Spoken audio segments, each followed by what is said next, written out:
I actually started on the nuts and bolts side of the business, learning how to build from the inside out.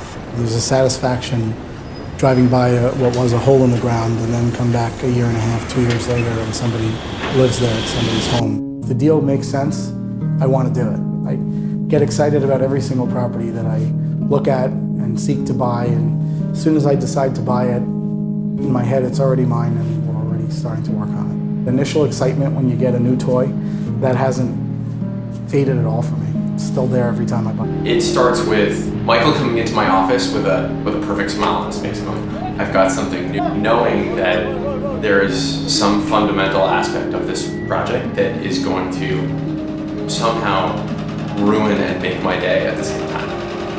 That's how this company is set up. We're set up to execute on projects that nobody wants to do because they think they can't be done. We're just kind of the same mind. It's a mindset, and it's entrepreneurial spirit. There is such a sense of pride in knowing that the end result is something that we can all be really proud of. People feel the same thing at every one of our projects. It's because the internal culture comes out in everything that we do. One of the things that makes us different is the fact that we self-perform our own construction. Really, we're as much of a construction company as we are a development company, and that's very different. It's a fluid relationship from buying the land to hiring the design team. Through construction, through buyouts, through closing, we all have this common goal of just drive and focus to creating a superior product. Most development companies are set up to have 1,000 different interests. They have everyone from owners reps and construction managers, and there's always a misalignment.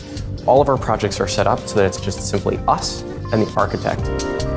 From someone who has an architecture background, that's why I came here, why I wanted to be here. It's just a different approach.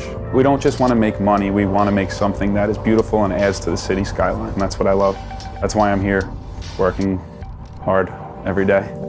The distinction between what makes a building and what makes a building art is the team behind it. It's that dedication to an engagement with the past and the future. It's delivering an experience as opposed to a product. Why do you do what you do? You want to be good at what you do and not get pushed back. Give people the tools they need to work together and let it go. Yeah, I want to talk a little bit about my staff more. The team that's here is so dedicated to their job, and they're just pouring their heart and soul into everything they do. It's an amazing thing. But I think it really starts with, we really are a family.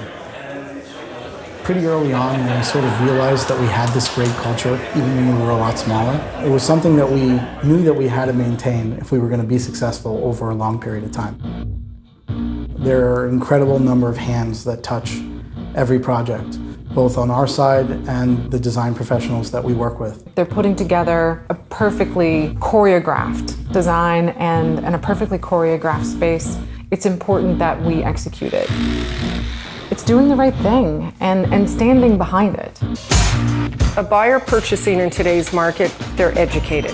They know what they're doing. The attention to detail, I don't need to tell them, they see it. It's easy to create a project that has one strong quality. They're about layers of quality, whether it's the architecture, the engineering. They're all layered on top of each other, and they create this incredible web within each project. For Shop, really the foundation of our practice is to remake practice itself. Things don't have to just be the way they've always been. It's truly remarkable to work with a development company that wants the best. This is a company that is constantly looking forward, is constantly willing to take on challenges and come up with solutions that are creative, out-of-the-box thinking, but that they can completely execute. We really just want to push that boundary as far as we can take it while balancing the practical and the dream. I've reset my bar of what I want to do here 4 or 5 times. And I know a lot of employees have done exactly the same thing. What do you do with a group of people that now have absolutely no personal boundaries and can tackle absolutely any project we put in front of them? We give them a bigger, harder project.